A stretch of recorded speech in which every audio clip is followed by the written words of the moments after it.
प्यारे बच्चों, आज हम प्रश्नावली 1.2 को प्रारंभ करने जा रहे हैं कक्षा 8 गणित में।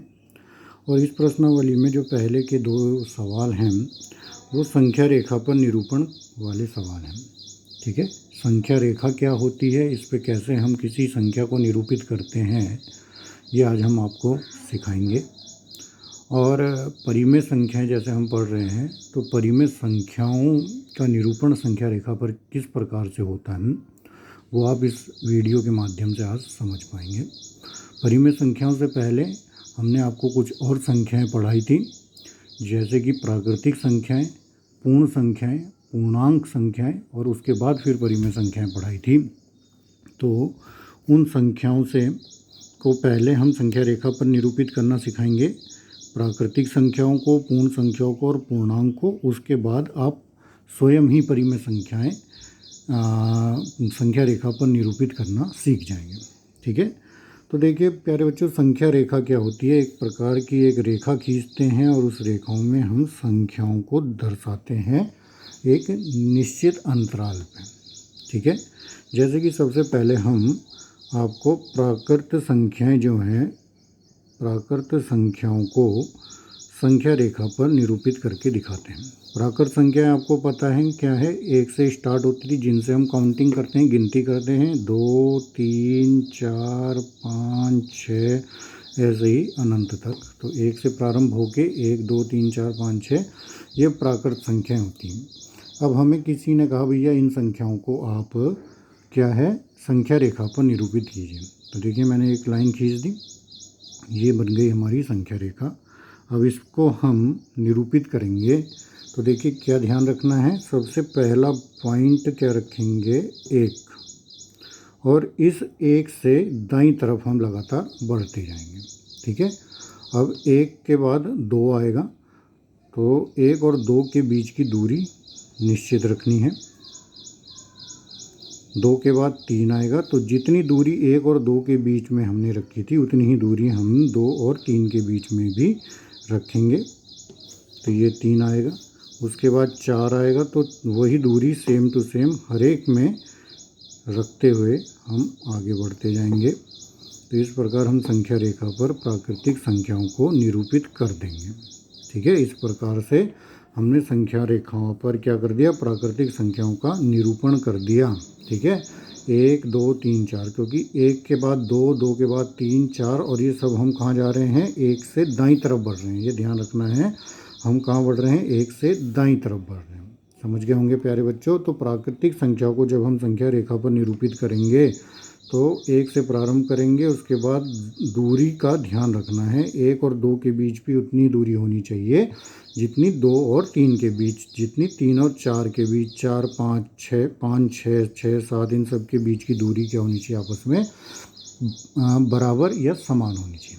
ठीक है, अब बात आएगी, अगर हमें बोला भाई पूर्ण संख्याओं को निरूपित करो संख्या रेखा पर, तो पूर्ण संख्याएं आपको पता है प्राकृतिक संख्याओं से ही मिलती जुलती होती हैं, लेकिन इसमें एक चीज़ और जुड़ती है, वो होता है 0। तो 0 सहित समस्त प्राकृतिक संख्याएं आपकी पूर्ण संख्या कहलाती हैं। तो 0, 1, 2, 3, 4, 5 ये सारी आपकी पूर्ण संख्या है। इनको संख्या रेखा पर निरूपित करना है, सेम उसी प्रकार से करेंगे जैसे हमने पहले किया। इसमें जो पहला पॉइंट आएगा वो आपका क्या आएगा, 0। उसके बाद फिर ये डिस्टेंस समान रखते हुए हम आगे बढ़ते रहेंगे, 1, फिर यही डिस्टेंस के अनुसार 2, फिर यही डिस्टेंस 3, 4, 5, 6, 7, 8, जितने भी ये होंगे वो सभी आपके हम पूर्ण संख्याओं को संख्या रेखा पर प्रदर्शित कर दिए। अब ऐसी अब ये थोड़ा समझने की बात है। अब बात आई पूर्णांक की। पूर्णांक भी आपने प्यारे बच्चों पहले पढ़े हुए हैं। 0 से धनात्मक की ओर भी बढ़ते हैं, 0 से ऋणात्मक की ओर भी बढ़ते हैं। इसमें धन पूर्णांक भी आते हैं, ऋण पूर्णांक भी आते हैं। तो 0 हो गया, 1, 2, 3, 4, 5, 6 ये आपका धनात्मक पूर्णांक, और -1, -2, -3, -4, -5 जब इस डायरेक्शन में बढ़ते हैं तो ये आपके ऋण पूर्णांक कहलाते हैं। ठीक है, तो ये सभी जो कॉम्बिनेशन है ये पूर्णांक कहलाता है। 0 सहित समस्त धनात्मक और ऋणात्मक संख्याएं पूर्णांक की कैटेगरी में आती हैं। अब जब हम इनको संख्या रेखा पर निरूपित करेंगे तो ध्यान रखना है वही चीज़, जीरो को बीच में मानेंगे, जीरो से इधर धनात्मक संख्याएं लिखी जाएंगी, जीरो के बाद इधर समान समान दूरी पर धनात्मक संख्याएं, 1 हो गया, 2 हो गया, 3 हो गया, 4 हो गया, 5 हो गया, और जीरो के इधर समान दूरी पर ऋणात्मक संख्याएं, -1 हो गया, -2 हो गया, -3 हो गया, -4 हो गया। तो इस प्रकार हम पूर्णांक संख्याओं को क्या कर सकते हैं, संख्या रेखा पर निरूपित कर सकते हैं। समझ गए होंगे प्यारे बच्चों। क्या करा हमने, जीरो जो पॉइंट है उसको बीच में माना और जीरो से दाईं तरफ समस्त धनात्मक संख्याएं लिखी और जीरो से बाईं तरफ समस्त ऋणात्मक संख्याएं लिखी। देखिए धनात्मक संख्याएं दाईं तरफ बढ़ते हुए क्रम में हैं, जबकि ऋणात्मक संख्याएं बाईं ओर भी बढ़ते हुए क्रम में है। -1 के बाद -2, -3, -4, वैसे ये घटता हुआ क्रम है। तो -1, -2, -3, -4 ऐसे ही, और ये इधर की तरफ घटते रहेंगे और 1, 2, 3, 4, 5, 6 ये बढ़ता रहेगा। तो आप समझ गए होंगे प्यारे बच्चों, पूर्णांक को यदि हमने संख्या रेखा पर निरूपित करना है तो हम किस प्रकार से करते हैं। ठीक है, अब बात आई परिमेय संख्याओं की। तो परिमेय संख्याएं आपको पता ही हैं, जिनको हम P/Q के रूप में लिख सकते हैं। तो परिमेय संख्याओं को अगर आपको निरूपित करना है, P/Q का मतलब क्या है, अंश अपॉन हर। जैसे कि हमारा सपोज 1/2 हो गया या 1/3 हो गया, फिलहाल हम इन दो को देखते हैं, 1/2 या 1/3। मतलब परिमेय संख्याएं आपने पढ़ी थी, P/Q के रूप में लिख सकते हैं, और P और Q दोनों पूर्णांक होने चाहिए, और क्या होना चाहिए, Q का मान 0 के बराबर नहीं होना चाहिए। अगर Q 0 हो गया तो वो परिमेय संख्या नहीं होती। तो ये परिमेय संख्या की प्रॉपर्टी है, जिसके अनुसार 1/2 और 1/3 आपकी परिमेय संख्या है। तो पहले आप देखो 1/2 को अगर हमें निरूपित करना है तो हम किस प्रकार से परिमेय संख्या है 1/2, इसको संख्या रेखा पर कैसे निरूपित करेंगे। तो देखिए ये एक आप क्या खींच लीजिए, लाइन खींच लीजिए। ठीक है, और इस लाइन में आपको पता है प्यारे बच्चों, देखो 0 कहीं पे भी बनाइए और 0 और उसके बाद 1 बना लीजिए। ठीक है, 0 और 1 जैसे हमने पहले भी देखा, 0 और 1 के आपको पता है 1/2 क्या होता है, 0 और 1 का आधा भाग है। तो इसके ठीक बीचों बीच एक और लाइन खींचेंगे और यही आपको परिमेय संख्या 1/2 को प्रदर्शित कर देगी। मतलब 0 और 1 के बीच को जब हम दो समान भागों में विभाजित कर देंगे तो जो बीच वाला भाग होगा ये हमें परिमेय संख्या 1/2 को प्रदर्शित करवाएगा। समझ गए। अगर हमें 1/3 को निरूपित करना है तो समझिए कैसे करेंगे। वही है, 1.0 मानो और 1.1 मानो, और 0 और 1 के अब 3 है बटे में, तो 3 बराबर भाग कर दो। अगर ये आपकी 9 सेंटीमीटर है तो 3-3 सेंटीमीटर पर काट लो। तो 3 बराबर भाग कर दिए, एक भाग ये हो गया और एक भाग ये हो गया। तो 1, 2, 3 बराबर भाग मिल गए। तो जो पहला भाग हमें ये प्राप्त होगा ये 1/3 प्राप्त होगा। ठीक है, दूसरा भाग 2/3 प्राप्त होगा और तीसरा भाग 3/3, मतलब 3/3 को भी हम 1 लिखते हैं। ठीक है, इस प्रकार जितनी भी हमें संख्याएं दी हों, 1/4 भी हम निरूपित कर सकते हैं, 1/5 भी, 1/6 भी, 1/7 भी, 1/8 भी। चलो 1/8 आपको मैं दोबारा से 1/8 करके दिखाता हूँ कि कैसे 1/8 को हम निरूपित करेंगे। ठीक है, देखो प्यारे बच्चों, कुछ नहीं है 1/8 को निरूपित करने में, आपको वही चीज़ है, एक लाइन खींचेंगे, इस बिल्कुल एक स्ट्रेट लाइन खींच लीजिए इस प्रकार से, सीधी बिल्कुल ये लाइन खींच दी, और इस लाइन में 1.0 मान लीजिए और 1.8 मान लीजिए। ठीक है, क्योंकि हमें क्या दिखाना है, 1/8 को प्रदर्शित करना है कि संख्या रेखा पर 1/8 को कैसे प्रदर्शित करते हैं। तो एक लाइन 0, एक लाइन 1 हो गई।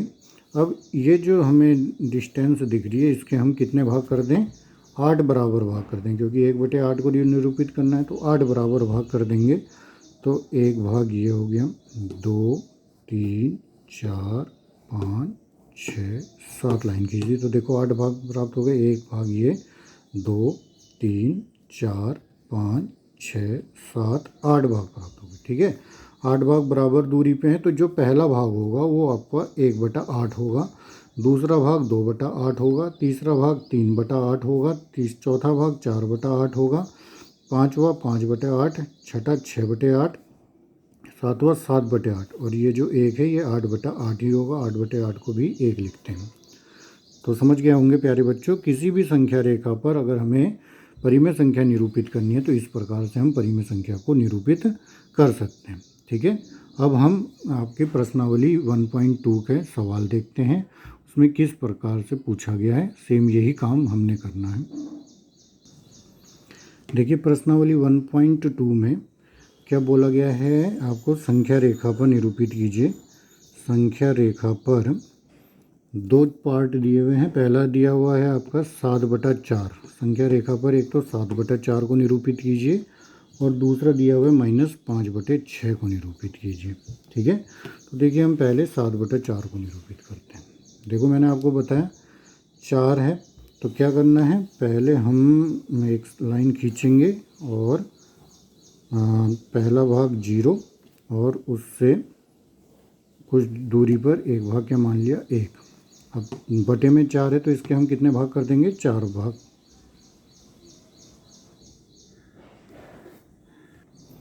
तो 4 भाग कर देते। लेकिन अभी क्या है कि जो हमारा अंश है वो हर से ज़्यादा बढ़ा। ठीक है, तो अगर हम 4 का भाग इसमें देंगे तो 1 से ज़्यादा बार आएगा, तो हम इसको 2 उसमें करेंगे। देखिए 0 से पहले हमने 1 मान लिया और 1 से फिर हमने 2 मान लिया। 0 से प्रारंभ किया, 0 से 1 और 1 से क्या गए, 2 गए। ठीक है, अब 0 से 1 को हम 4 भागों में डिवाइड कर देंगे, 1 2 3, प्रत्येक की दूरी बराबर।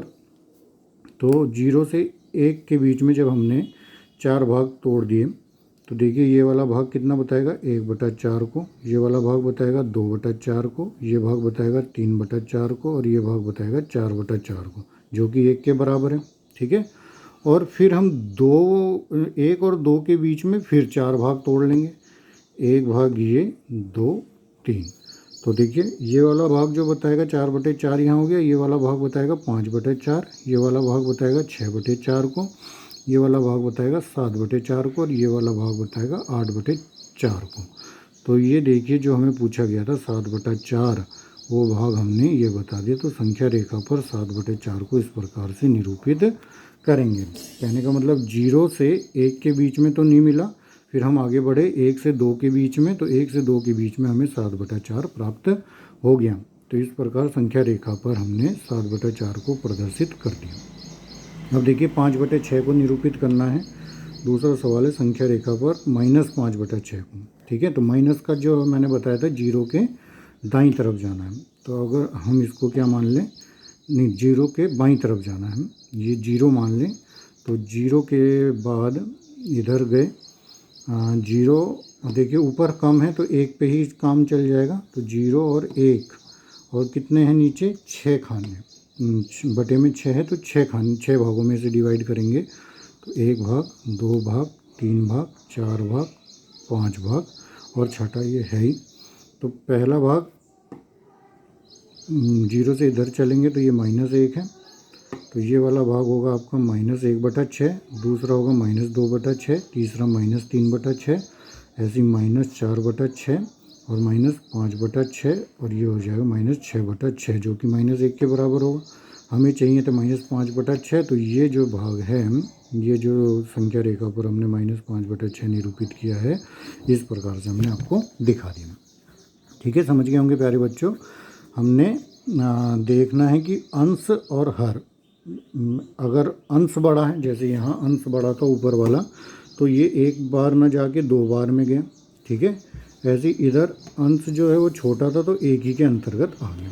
ठीक है, तो इस प्रकार से हमने 7/4 को और -5/6 को संख्या रेखा पर निरूपित करके दिखा दिया। अभी दूसरा सवाल भी सेम इसी प्रकार से है, वो भी आपको दिखा देते हैं।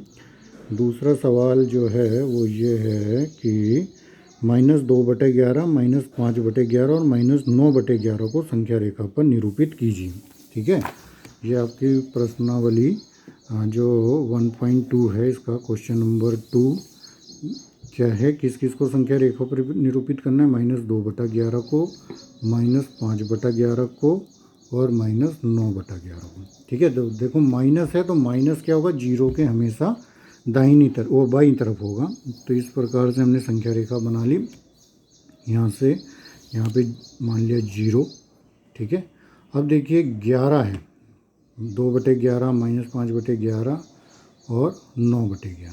ठीक है, तो 0 और 1 के बीच में हम क्या कर दें, 11 भाग कर दें। देखिए सबके अंश जो हैं छोटे हैं तो 1 के अंतर्गत आ जाएगा, 1 के अंतर्गत आ जाएगा। तो 0 और 1 के बीच में हम कितने भाग कर दें, 11 भाग कर दें। ठीक है, तो 11 भाग कर लेते हैं। 1 2 3 4 5 6 7 8 9 10। ठीक है, 11 बराबर भाग हो गए, 1 2 3 4 5 6 7 8 9 10, 11 भाग हो गए। ठीक है, अब 11 जब बराबर भाग हो गए तो हम अपनी यहाँ से इनको नंबर देना शुरू करेंगे। 0 से जो पहला नंबर होगा वो -1/11 होगा, जो दूसरा नंबर होगा -2/11 होगा, और ये हमें पूछा भी गया है, 2/11 हमने निकाल लिया। जो तीसरा नंबर होगा 3/11 होगा, चौथा -4/11 होगा, पाँचवा -5/11 होगा, ये भी हमने निकाल लिया। ऐसे ही ये 6/11 होगा, ये 7/11 होगा माइनस का, ये 8/11 होगा और ये 9/11 होगा, ये 10/11 होगा और ये 11/11 होगा माइनस का। तो इस प्रकार से हमने 9/11 भी निकाल दिया। ठीक है, इस प्रकार हमें 2/11 5/11 और 9/11 प्राप्त हो गए संख्या रेखा पर। ठीक है, तो प्यारे बच्चों ये आप समझ गए होंगे। आज ये 2 क्वेश्चन आप बार बार करके देखिए, संख्या रेखा पर कैसे निरूपित होते हैं, इनके उदाहरण भी आप बुक से करके देखिए। कल हम आपको इनसे जुड़े हुए अन्य सवाल करवाएंगे। इस प्रश्नावली से जुड़े हुए प्रश्न नंबर 3 4 5 6 जितने भी हैं वो सब आपको कराएंगे। धन्यवाद।